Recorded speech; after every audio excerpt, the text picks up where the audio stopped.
100 years, humans thought they were alone in the Koprulu sector. They were wrong.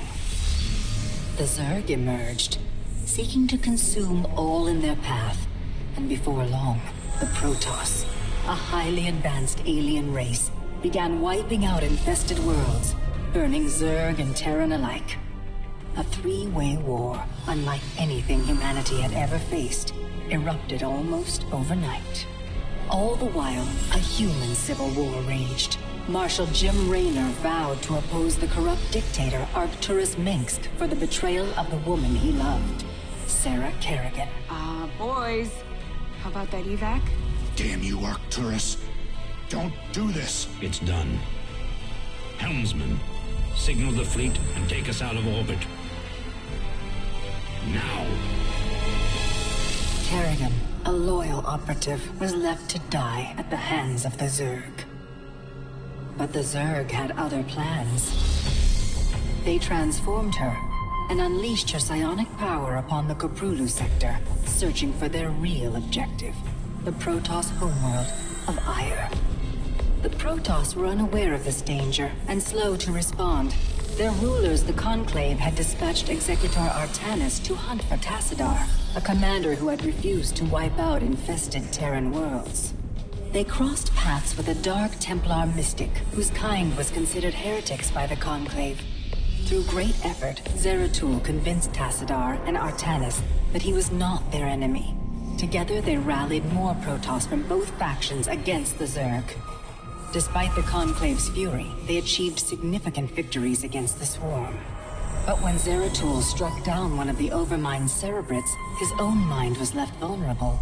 From his thoughts, the Overmind gleaned Ire's true location, and the Swarm descended upon the Protoss homeworld with all their might and fury. It was Tassadar who kept the Templar from extinction that day. Using the power of both the Templar and the Dark Templar, he sacrificed himself to kill the Overmind. Ire was lost, but Artanis led the survivors to the Dark Templar's homeworld of Shakuras. Old prejudices were set aside. The Templar were now in the Dark Templar's debt. Without the Overmind, the Swarm fractured. Kerrigan sought control of all the Zerg, even enlisting the aid of old friends and enemies like Raynor, Mengsk, and Zeratul. Once her rule was uncontested, the Queen of Blades betrayed them all. Billions of humans and Protoss were killed. The Zerg stood unchallenged, but to the relief of all, the war seemed to end there. Zeratul suspected the Zerg had fallen under the control of dark forces. He uncovered prophecies stating that an ancient entity, Amon, was attempting to merge Protoss and Zerg lifeforms into an unholy hybrid, and that this evil might already have control of Kerrigan and her power.